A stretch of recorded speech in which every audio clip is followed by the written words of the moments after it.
It's Local Edition. I'm Brad Pomerantz. Thank you so much for joining us. Our guest is George Runner. Mr. Runner is now a member of the State Board of Equalization. But when he was in the legislature, he was the lead legislative intervener in the U.S. Supreme Court case dealing with prison overcrowding. As you may know, the court just held 5-4 that California prisons were appalling, inhumane, and meting cruel and unusual punishment. Wow. It was, you know, the wording on either side, both the dissent and the and those who made the majority, had pretty strong opinions on either side of it. They did. Yeah, it was a very controversial split decision. I think one of the justices in the dissent said it was probably one of the worst examples of a decision that was made in regards to states' rights. So here's the challenge, though. We do have the majority decision. It's a 5-4 decision, right, and the majority is demanding that California release 33 prisoners within 2 years. 33,000. Thank you. 33,000 prisoners within 2 years.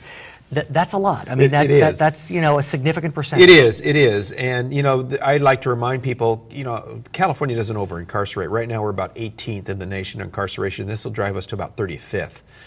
You know, and I'm concerned about that because these are individuals, I believe, that should stay behind bars. But could it be that the prisoners that will be released, if they are released, we'll talk about Governor Brown's plan in a moment, will be the low-level, nonviolent offenders or the parolees?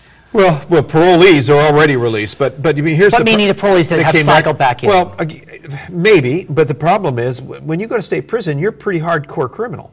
You know, and again, I like to remind people when they talk about nonviolent, we're talking about things like human traffickers. We're talking about drug dealers to kids. Well, what about the nonviolent drug offenders? Not the dealers, right. But the possessors. You know, in California state law, it's very difficult to go to prison for possession.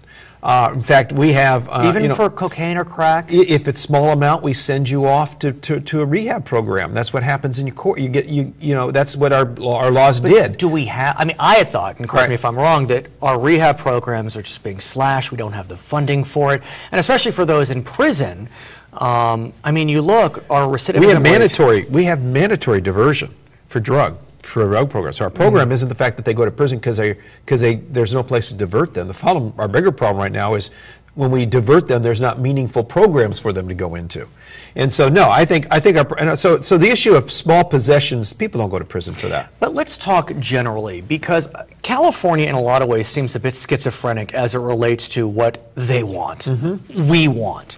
On the one hand, Californians are saying we want lower taxes. Right. Who wouldn't? On the other hand, Californians are saying we want longer sentences. It seems incongruous. I don't think it is at all. First of all, Californians right now are just saying, don't raise my taxes. You know, remember they were promised a temporary tax increase that now they're talked about going ahead and extending. So I think what the message is California is saying is do what we want, use our money the way we think it should be spent, and their priority is public safety. So let's talk about this extension that you mentioned. Governor Brown has proposed that we extend tax hikes passed a couple years ago, and he would use that money to allow these less violent, smaller felons to be diverted into county jails. And that will be a way to decrease the numbers per Supreme Court order. I'm a bit baffled by that scenario because we're already paying for these individuals. We're already paying nearly $50,000 a year per inmate. So the point is, taxpayers are already paying $50,000. Why do we need more for them? But I guess the argument would go that it's more efficient at the county level. They'll be serving, you know, when you go into a state prison, there's just more red tape, medical intake, and et cetera. If you're in the county, it's not as intensive. You know, I don't think there's a big. I mean, I think there are some state prisoners who we might kind of decide could serve in county jail. The problem is, again, we shouldn't have to charge more money for it. Let's talk more. I'm Brad Pomerantz. Back to HLN.